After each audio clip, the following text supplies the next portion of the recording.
Hello, all. So, welcome from all those who are joining from different parts of the world and tuning into this podcast. Welcome. We are SPIC MACAY, SPIC MACAY Europe, Society for Promotion of Indian Classical Music, Arts, and Culture.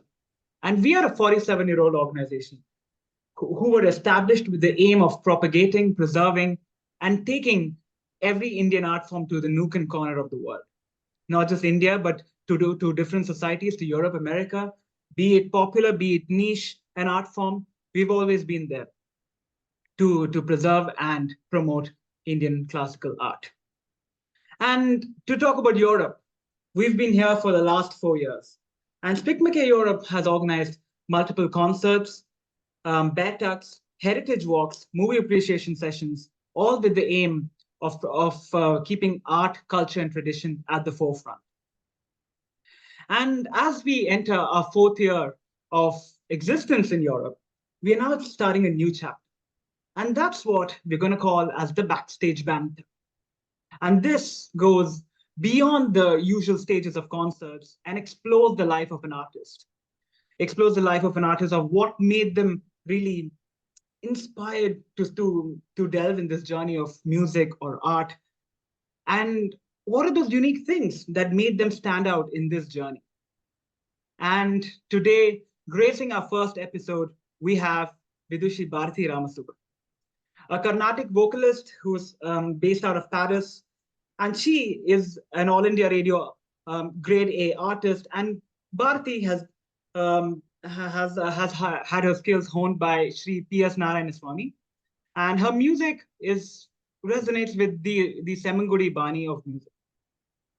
And she's also had the privilege of being educated by R.K. Sri Ram Kumar, and her focus on highlighting the Sahitya and showing the detail and beauty of the raga and its significance makes her stand out as one of the best contemporaries in today's day and age. She has also been a recipient of multiple awards, the 2016 Madras Music Academy Award for the Outstanding Vocalist, and also the Kalki Krishnamurti Award in 2017. And joining us today is also our co-host Varsha Umashankar. She is also, thanks Varsha. She's also an avid music and art enthusiast, and also plays the veena and an avid practitioner of Carnatic music. She'll be anchoring most of today's program. And today's podcast is a new chapter, rather a new journey which SPIC MACAY Europe has started to explore the life of an artist in detail. And this podcast will first start with Bharati ji's introduction of her experience as a student of Carnatic music. Then we go on to some fun segments. We're going to have rapid ragas, almost like rapid fire, but our version of that. And then we go into some questions, some general questions of her experience in Europe and so on. And over to you, Varsha. Thank you, Abhishek, for the wonderful introduction. I would like to welcome Bharati Akka, as we fondly call her, to the Backstage Banter. Varsha, how are you? Hi, Abhishek. Hi, Varsha. Hi to everyone who's listening to this. Welcome, Bharati Akka. So we would like to start the podcast by, seeing your journey into music. We would like to start from your student days. So what drew you into Carnatic music? The disclaimer is I'm still a student. We're all still seekers. But then in my childhood, so my mother and my grandmother sing. My mother, Srimati Shankari Ramasubban, and my grandmother, Srimati Sharada Krishnan. My party was a disciple of Gayaka Shikhamani Hari Krishnalur Sri Muttaya Bhagavata. She was a direct disciple of his. And everybody in my house was very fond of music. So there was music always playing, and maybe the initial connect with music was quite osmotic. And but I formally started learning only after we moved from Bombay to Chennai in 1994. And I started learning with my initial 2 years of music were with Srimati Sita Rajan. So she laid the foundation for my music. And from 96, I've been with PSN Sir, Vidwan Shri P.S. Narayanaswamy, until his demise in recent years. So, and then I also started learning from R.K. Sriram Kumar Anna. So what about my initial years? So we just wanted to know, like what, inspired you or drew you to Carnatic music, and like you said, it was all around you. And how did you get into classes with PSN sir? So I just received a central government scholarship for classical music. It's called the CCRT scholarship from Delhi. And I received it in 96 and I joined sir in August of 1996. I was in 8th standard. That's when I was 13 years old and I came to sir. So I'm sorry, I get very emotional when I speak about sir. So yeah, I mean, I used to be like his granddaughter. I would go straight to class from school. My school and sir's place were very close. So I would go straight from school and eat tiffin and then sing class, learn something new, sing all whatever I had learned until then, and then head back home. So this used to be my initial schedule with sir. Wow, that sounds like really amazing thing to do. So one of my second cousins, Shankar Srinivas, Dr. Shankar Srinivas, he was a disciple of PSN sir. He's much older than me. So he was the one who said, come to PSN sir, I will introduce you to him. And he took me to sir. Thank you so much for sharing all these small anecdotes. And we would also like to, listen to some fun stories that you might have had in your music class. Because, like, for me, it was really, a good experience to go to music class, not just for the music, but also to interact with the other students and all the banter that used to happen. So we would love to hear some incidents from your life as well. So at all my gurus have been continued to be extremely giving gurus. So there was no scheduled classes from 9 to 10 or 9 to 10:30. And music is always happening throughout the day. You just turn up at a certain hour and you join in at that point. So at sir's place, some days nobody else would be there. I would have a class alone with sir. Some days somebody would already be singing. So many of my friends who are also PSN sir's disciples would already be singing. He used to call me Papa. He's like, Papa, in the Kriti Teriyuma. And then we would all start singing Neraval and Swarams. So we'd kind of feed off each other's ideas. And, there was such a happy congregation of ideas happening there. So it used to be joyous every class. And then, Didir Norna, sir would, suddenly one day he would just call up and he'd say, what are you up to? And I'll say, I have an exam tomorrow. He'll be like, that's okay. You need you need to calm yourself before an exam. Come sing for some time and go. Or he would say, or I would say, I'm not up to much today. He'd say, come, let's go to Music Academy. There is some lecture demonstration happening that looks interesting. After that, we'll go to the canteen and then we'll head back home. So this used to be the schedule on some days. And what about your friends from music class? Like, how was the experience of practicing with them, and how useful was it for your fantastic growth? See, he also was very particular. I don't think he meant it as a rule, both PSN sir and Sriram Kumar Anna. The sense of camaraderie with your fellow musicians, with people who learn with you, with other performers, with other musicians, with other people in general, they're all, they lead by example. Sriram Anna and PSN sir, the way they are with their contemporaries, that kind of camaraderie was so organic that, as students, you couldn't help imbibe that too, along with their music. So I made some fantastic friends, for lifelong friends in, music class. There's, of course, Vidushi Amrita Murali, and then Vidushi's Radha Patsarthi, Swati Sri Krishna, Lavanya Vaidyanathan, Vidwan C.R. Vaidyanathan, A.S. Munna. They're all, PSN sir students. And it's just, it's like every time you go to class, it's like some marriage or some big festival is happening at sir's place, or even Sri Ramanna's place for matter. There's always someone singing at that point. You just go join, you sing together. If they're learning something new and you don't already know that Kriti, you also learn that along with them. So you just have to constantly keep your eyes, ears, everything open and be ready to learn at the drop of a hat. Wow. It's giving me like such warm like just listening to you. And I also wanted to like ask you about like your practice routine, because those were your formative years, right? So what was your practice routine like? So in the initial years, yes, voice culture is especially extremely important. It's always important, but more so in the formative years. So it would, when I was in school and college, practice would happen. I mean, at the voice culture practice would happen in the morning, and then I would come back from school or college and then practice the kritis and all that, and manodharma later. But in the voice culture largely used to be akara sadhana, practicing, first sustaining in every note for as long as you can, because it's both for shruti adherence and breath control. And most important is to always practice with an actual tambura, not an electronic tambura, a manual tambura.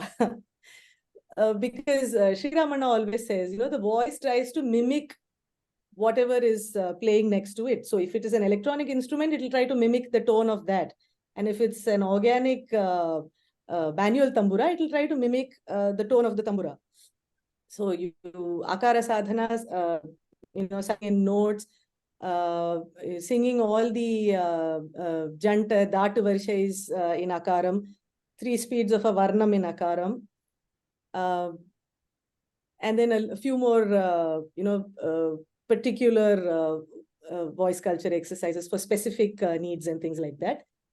And then practicing your repertoire and how to, it's one thing to learn a kriti and sing it, but then there's also, the connecting to the kriti, developing a certain poise when you present the composition. So you just have to keep at it. Okay, so there was this really big question in our SPIC MACAY group recently.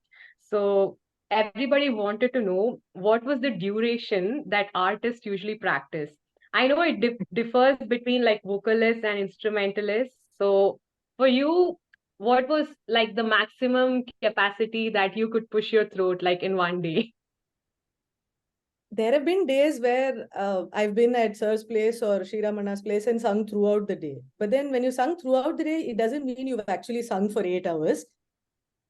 Because you talk about music, you think about it, and then you sing, and then you hear him sing. It's all important to be, it's all important to your musical journey. Listening is important, learning is important, thinking about it is very important, and the singing is also important. So somehow very easily all that happened. It was a very it was presented in an extremely assimilable environment to all of us. So we didn't have to think that we were doing all this at the same time, but it was just offered to us very easily.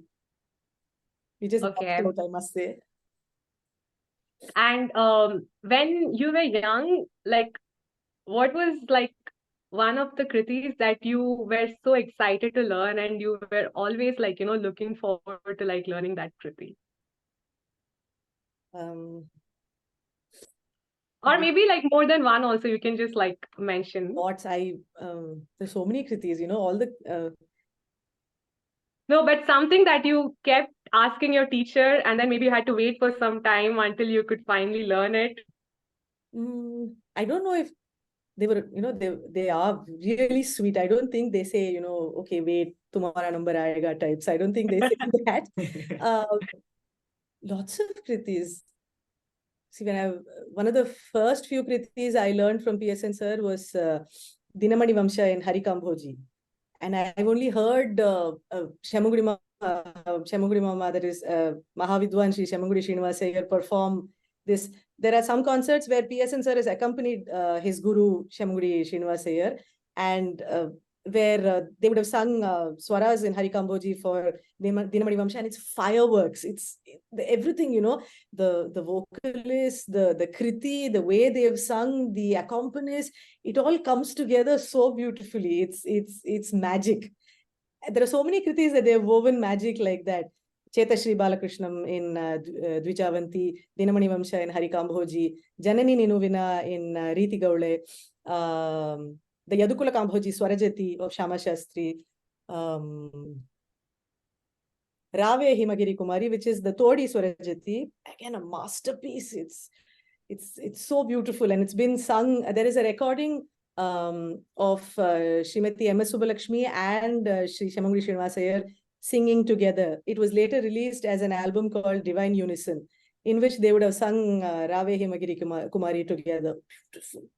So these are all compositions I thoroughly enjoyed learning, and I'm sure my gurus, savored the composition so much when they were teaching it to me. So magic. Wow, that sounds amazing. And because you mentioned Todi, we also wanted to ask you. So when you were like learning like a lot of kritis, say when you were like 13 or 14, and you were also trying to like develop your Manodharma.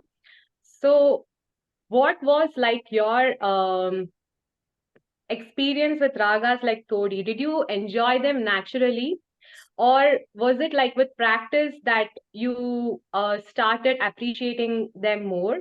Or like as you grow as a person and you gain more worldly experience and you mature as a person, that, these ragas like have a better, like, flavor? Okay, before I answer that, I want to ask you, why Todi in specific? Because when I used to like be a teenager, Todi was not something that I used to enjoy listening to a lot. But then now I can listen to Todi like on a loop. So I don't know why it happened. I just wanted to understand if it, was with your own practice of music, or was it like with your experience as a human, or was it like both together? Okay, I'm going to try to answer this as best as I can. So you were speaking about Manodharma in a raga like Todi. Let me answer that first. Yeah. So Manodharma does not happen as a standalone, right? It's not happening in a vacuum chamber. It happens with a lot of input, which is mostly immense, a lot of listening. And all my gurus are, they firmly believe in this, especially for the big ragas, the big 5 or 6 ragas like Todi, Kambhoji, Kalyani, Shankarabharanam, Khararapriya, Bhairavi.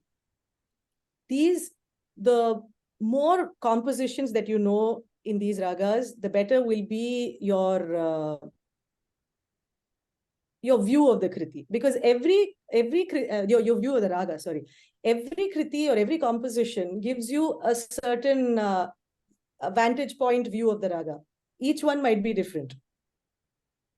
So there might be some kritis that begin in the lower shadja, some that begin in the upper shadja, some that begin in the middle ranges. So now think if you wanted to sing raga alapana for Todi, and you knew kritis that have different swaras as their starting points, then you know how to approach a raga, how to begin a raga from anywhere.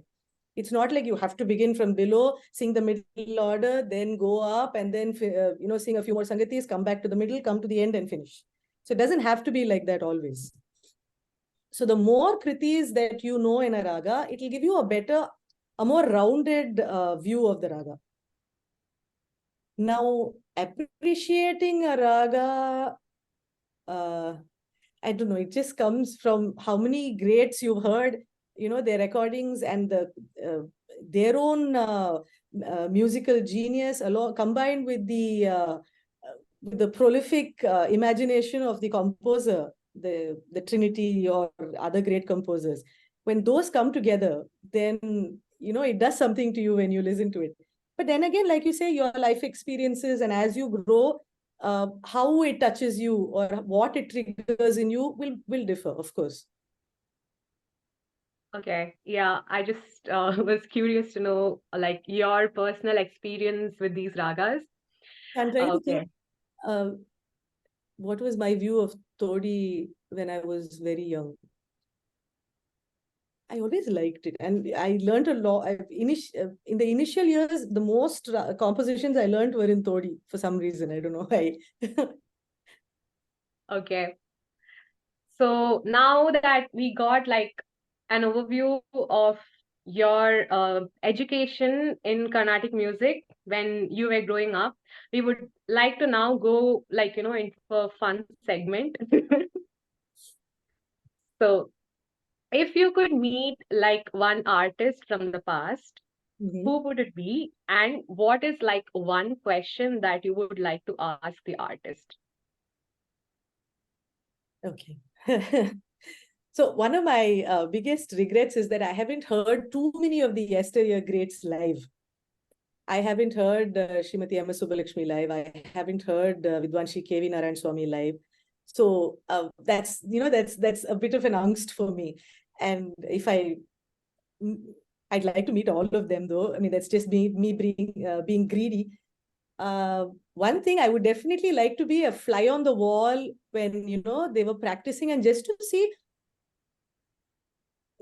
how they made the best of, how it seems like they had a lot of time to collect their thoughts. And even when they sing, the composure between notes, they could be singing a fast-paced song, but the kind of silence and composure that they had between notes, I'd really like to be a fly on the wall and observe how they attained this kind of it's almost like a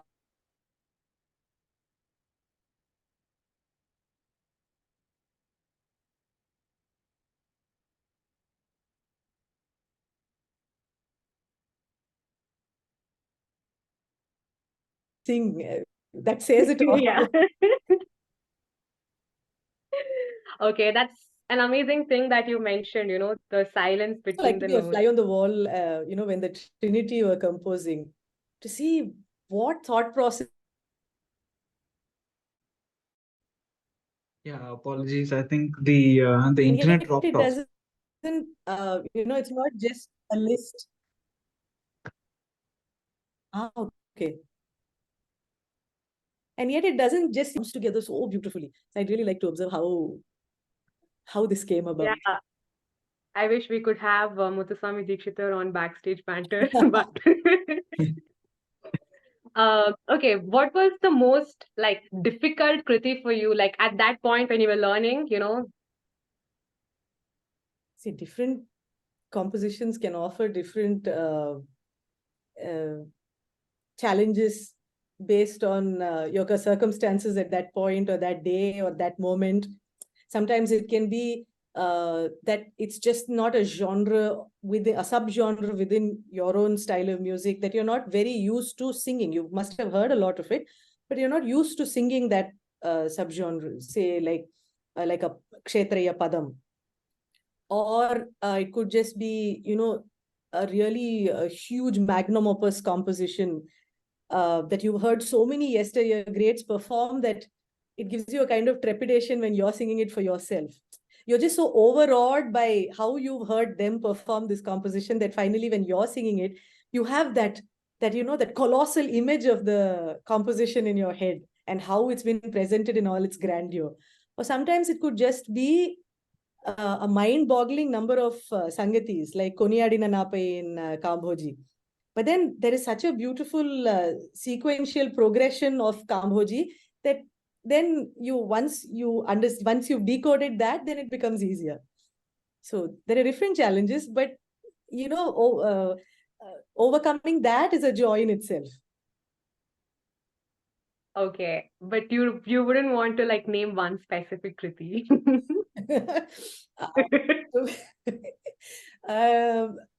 The Charanam of the Bhairavi Navavarana Kriti. Okay, that's very specific. Okay. You cannot cut the line when you're teaching or when you're singing. So you have to understand an entire line and then sing it. So neither is the Bhairavi easy, nor is the Sahitya very pedestrian that you can just, you can guess what is going to come after this. So much esotericism, so much... and you're also overawed by how beautiful it is. So all this, and I must have made poor Sri Ramana repeat this line so many times that after a point he said, I think maybe we can continue tomorrow. It's okay. He couldn't take it anymore. So yeah, Okay. Yeah, Bhairavi Navavarnam. it's sublime, and you cannot stop the line anywhere because he understands Sri Ramanna when he's singing it, he's looking at it in its entirety, and he's not he won't cut it in between to just because he's teaching you that phrase. So you have to understand the entire line when you're singing, but by the time you get to the end, you've forgotten how the line started. I really like how you said understand the line as opposed to, like memorize or learn the line. So you have like a pattern, like, where you try to like find some patterns and then. I mean, it doesn't make sense just memorizing it, because you're not, you memorize lyrics. You don't memorize music. You have to understand it in its entirety. It comes together as a package. Wow, can you like maybe like just if it's possible for you to elaborate, like just say like how you understand music, like your like process. Sorry, what was that? I'm trying to. No, you said like you have to understand like the line in the Kriti. So like do you mean like the movement of the swaras and along with the sahitya? The cadence of the Bhairavi there, the how it, like this line in the Navavarnam itself,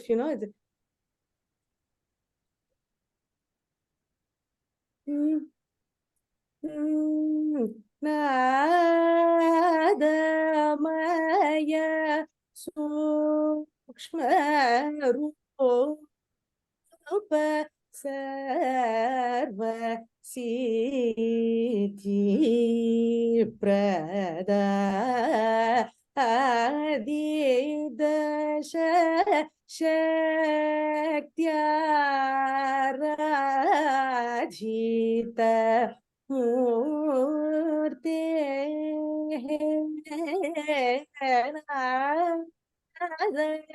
Maya Sukshma. So where do you, anywhere if you cut, you've kind of created a breach in the the sama that this line is creating for you. Okay. Thank you, Bharti Akka, for also like giving us an example with your singing. And now to just continue with your singing, we would like to go to the rapid raga round. So we would like to give you like keywords from different climatic or weather conditions. And if you could just like hum the raga that comes to your mind with respect to these conditions, it would be really nice. Okay. So, we will start with like a really hot day. Hot day.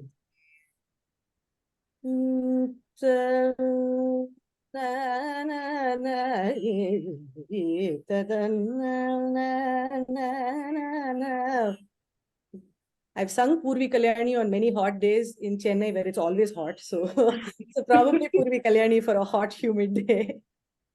Okay, so now it's so hot and we need rain. So when it's raining?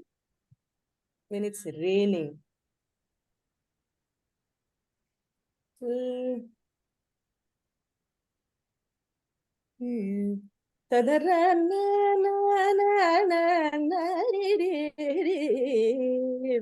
Bilahari for rain, pitter patter of raindrops. Nice. I like this choice. Yeah.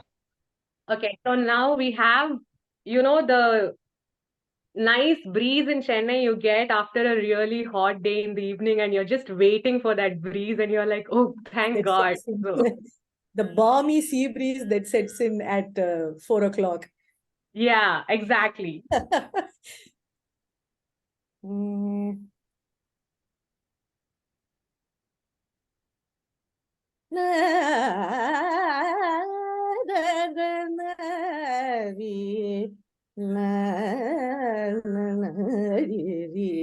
Malaya Marutam. There is no hill, probably St. Thomas Mount, but And we always have the famous cyclone that always wants to come to Chennai but gets kind of like diverted. Post So, Odisha. stormy day, like Huh. a really thunderstorm. Stormy day. Yeah. Hmm.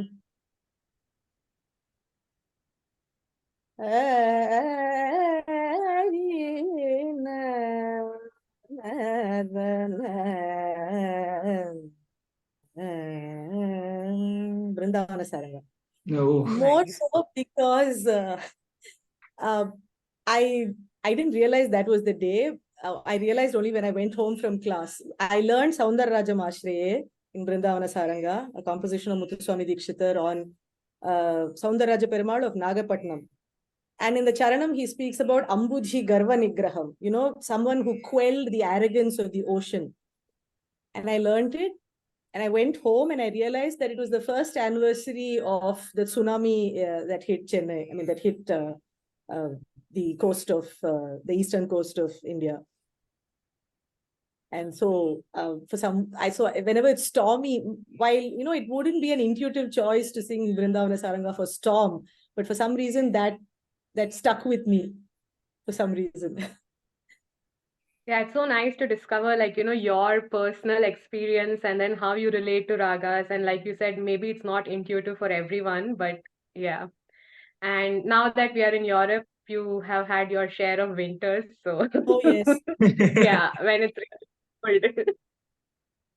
Oh, cold. Okay.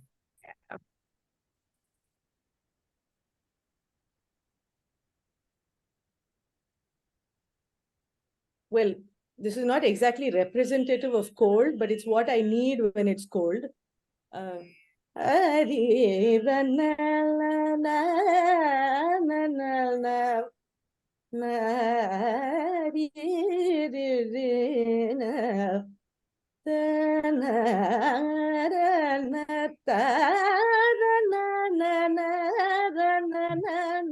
Copy. Copy. Hot copy. Cold. Yeah.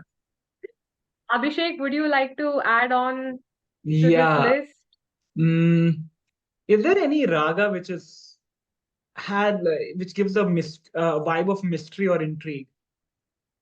Mystery or intrigue? Yeah, it's like you can't associate it with any emotion of happy, sad, but it gives you a very mixed feeling, but you don't know what it is.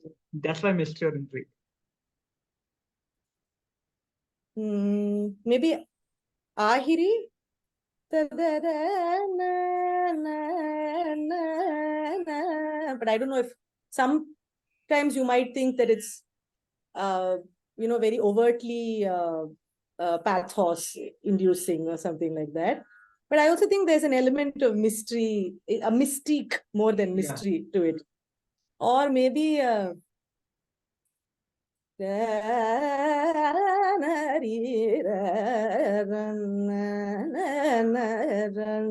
see, Varali comes off as, a very bold raga. That's the facade. But there's something behind that, which you will find out only in later episodes. so it doesn't, it's not very in your face. It doesn't show you what it's all about. But there are other colors that it has. Yeah. So maybe that's to do with intrigue and mystery. Yeah, exactly. What else? Pain. Yeah, Pain.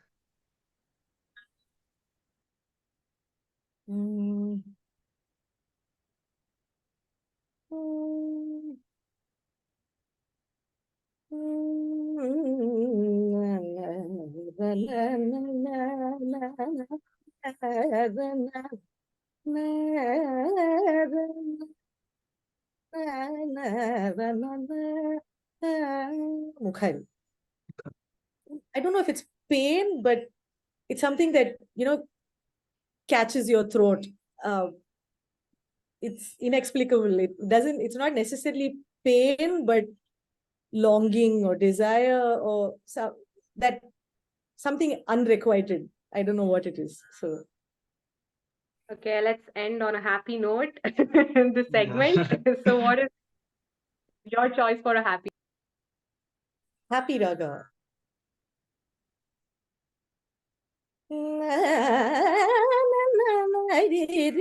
Kamboji is, full on joy. It's like ha ha ha joy. Or, that lilting joy is probably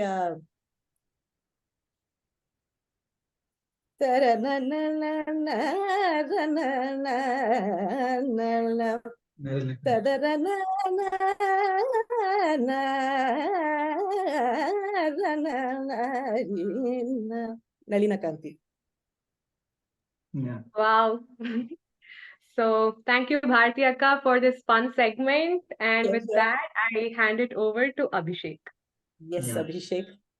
And actually, fun fact, like I asked Varsha the same question 2 weeks back on which raga gave her this mystery and intrigue.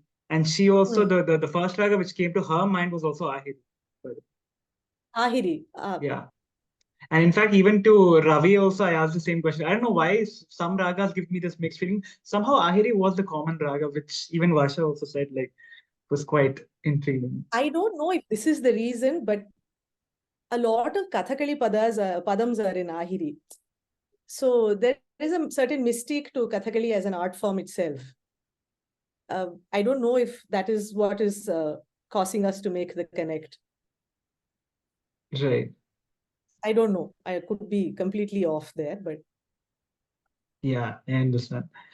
And another question which I had was regarding Sahitya, since we have been talking about it quite a bit as well. Also, with since we have already talked about ragas, and how does how important is it for us to like adhere or like connect with the Sahitya?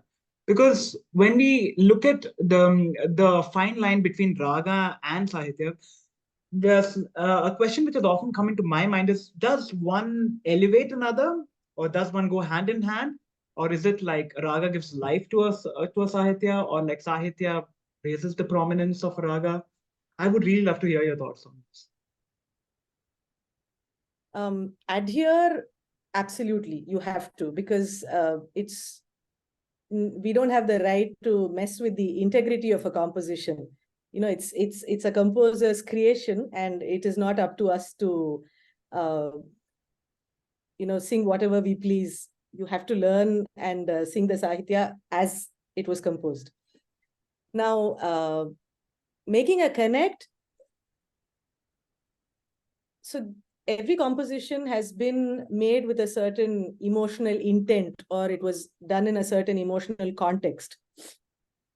So we try as far as possible. See, sitting in 2024, I don't know if we can necessarily make a complete connection with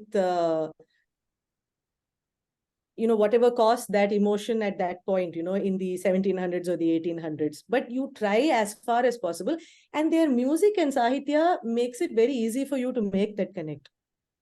Because you were asking which elevates, so there are some kritis where the Sahitya elevates the music, and there are some places where the Sangeeta elevates the Sahitya.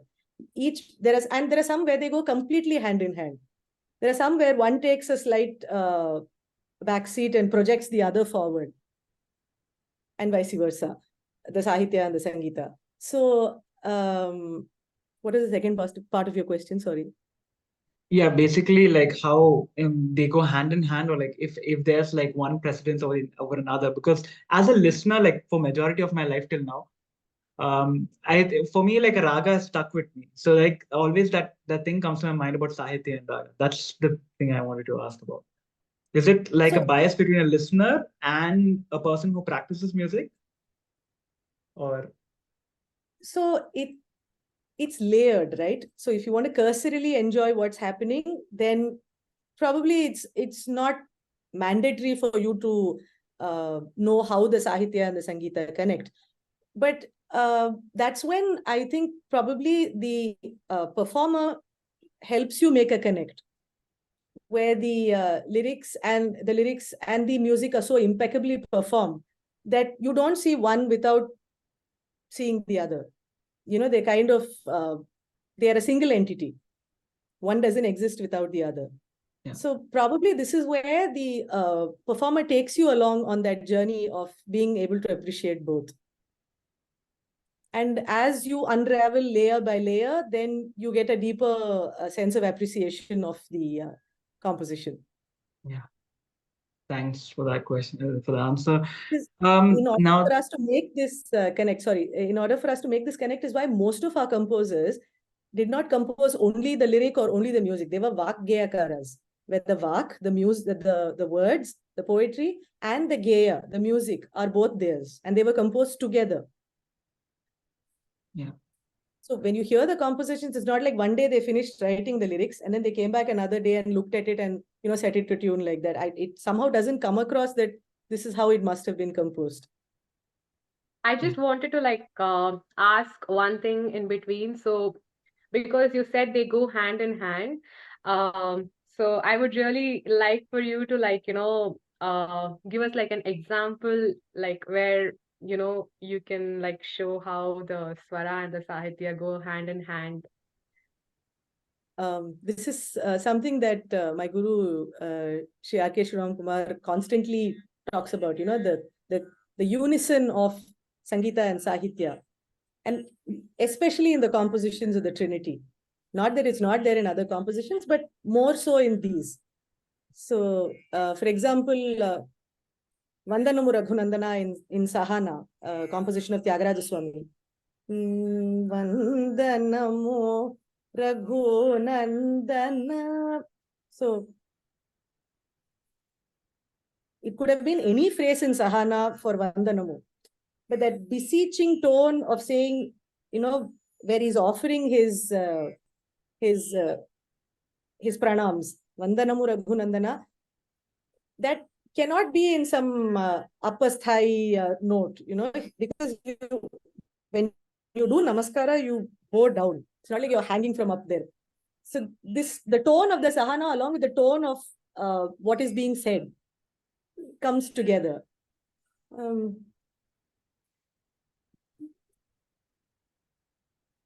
In Jambupate Mampahi, he's talking, the whole Kriti is in a very fluid manner.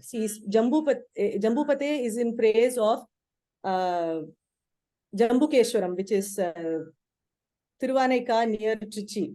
And the deity is in the form of water. So the name of the raga is Yamuna. And then the entire composition is in a very fluid manner. And so many lyrical references. See, Brahma is not referred to as Brahma. He's referred to as Ambujasana. That is one who's seated on a lotus. And where is a lotus? It's always in water.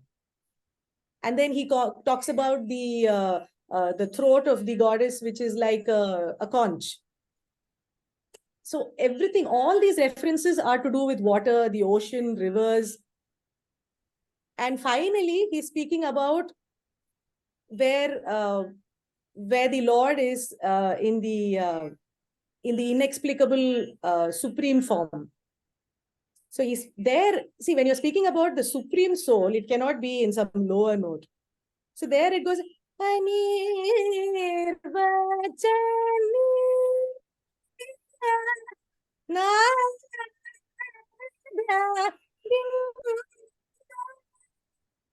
He's speaking about the Nada Bindu, where he is in the form of the primordial sound and the most supreme form in the form of the primordial sound. So it has to be a crescendo in musically also.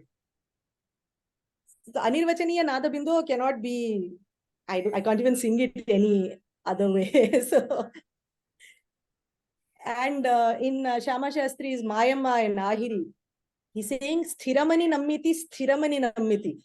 I have unstinted faith in her, unshakable faith. Sthiramani Nammiti. I believe in her. My belief in her is unshakable. So it's Sthiramani Nammiti, Sthiramani Nammiti. So it's the tune is also very sthira. It's like he's making a point. Yeah. Actually, yes. Yeah. Because now that I think of it, for example, when someone tells about Hamsadvani, the first thing actually which comes to my mind is actually a name of a song. That's Vatapi Ganapadam. So So then now I realized that I've also got an answer to my own question through like what you said. Like it's very complementary and how each swara or each raga can influence a certain part in a composition. And speaking of that, I also realized that the in Carnatic music or in music in general, languages have a great impact. And today, like the spectrum of languages which we have in our country, like let's assume like Desh Raga, that literally was one of the ragas which was important in uniting our country as a whole. So, what is your thoughts on languages, especially on and how they can play a great role in leaving an indelible impact on Carnatic music or any music or in within our Indian context? India is a melting pot of so many spoken languages and cultures, right? And there were two times when there was a major social upheaval and there was an exchange of ideas and poetry and music. So one was in the during the Bhakti movement, which was from the 6th to the 16th century. So starting with the Alvars and Nayanmars from Tamil Nadu, going right up to Jayadeva in the 13th century, the Haridasas in the 1300s, and then Annamacharya, and so on and so forth. All that was part of the Bhakti movement until the 16th century. And then yet again, we had another social upheaval, which caused people from the south and the north and the east and the west to unite and, compare and share their ideas, which was the nationalist movement, which was the Indian independence movement. So then again, songs about, so that the Bhakti movement was, of course, about devotion and surrender to the Lord, while the Indian independence movement was about, so the themes of poetry and compositions became about the Indian identity and about social emancipation and talking about freedom of women and things like that. So the content of the poetry changed, but there was an exchange of ideas. So we had compositions of, we had poetry from Tagore, we had Vande Mataram from Bankim Chandra Chatterjee, and then we had Mahakavi Subramanya Bharatiyar speaking about a whole gamut of, he sang songs about Krishna, Allah and Yesu, and then he also sang about social emancipation. He sang Kuil Patu, he sang Papa Patu, he sang about how we can barter ideas and commodities within the country, He's like, let's give poetry and let's take, what did he talk about? He said, let's give poetry and let's take wheat from Punjab and things like, revolutionary idea in his times. But he was a man way ahead of his times. So all that came up. So that has now joined the repertoire of Carnatic music as it is presented today.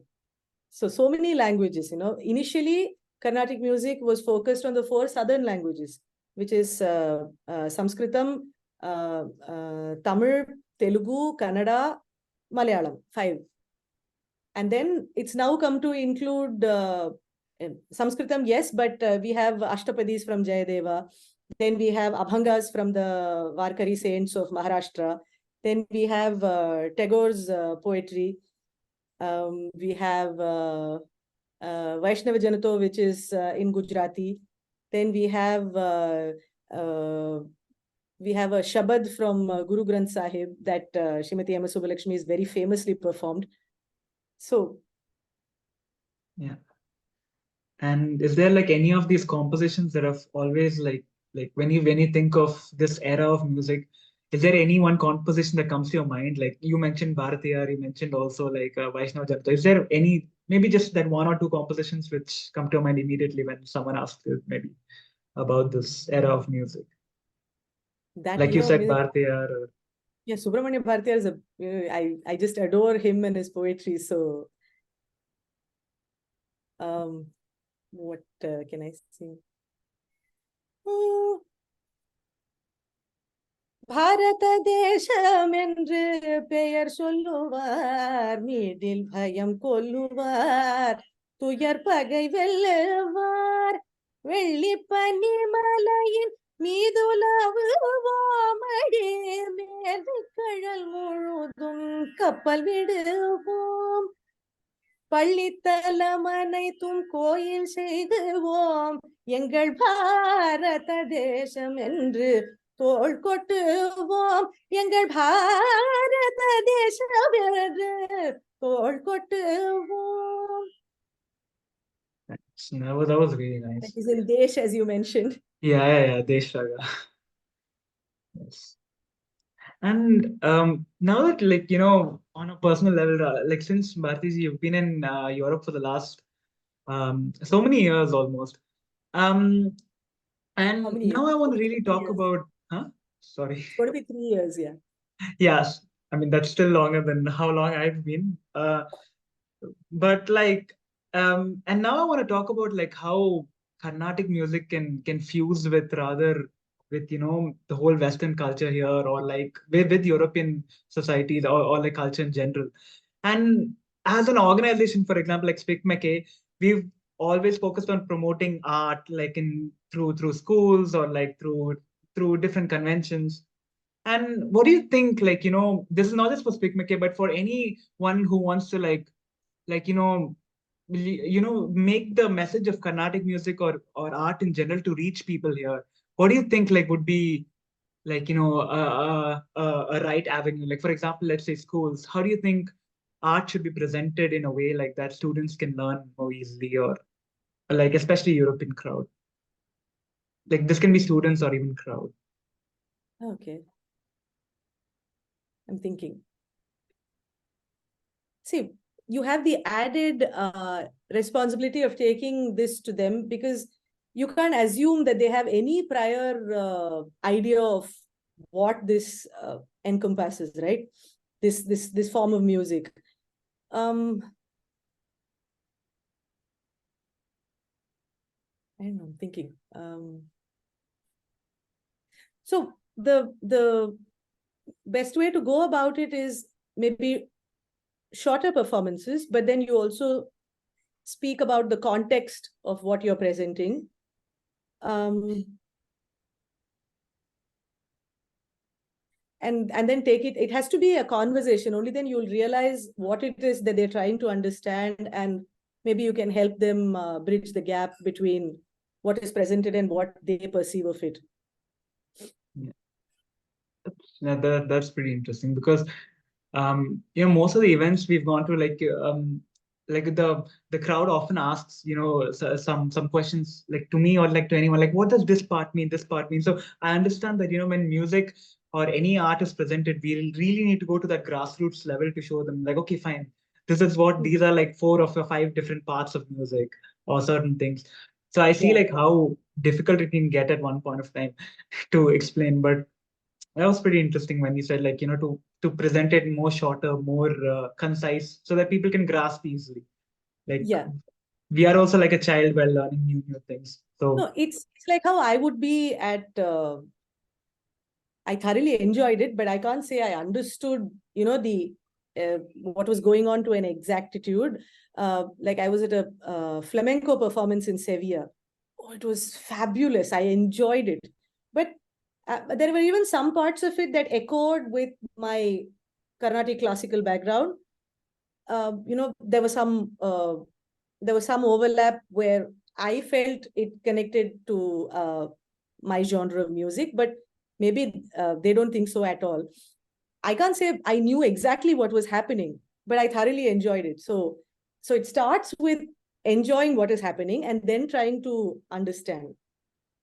Because you don't need to really understand exactly what's happening to enjoy something. So yeah, exactly. Yeah, that's very true, actually. And this is another question I had, like, since this happened very recently.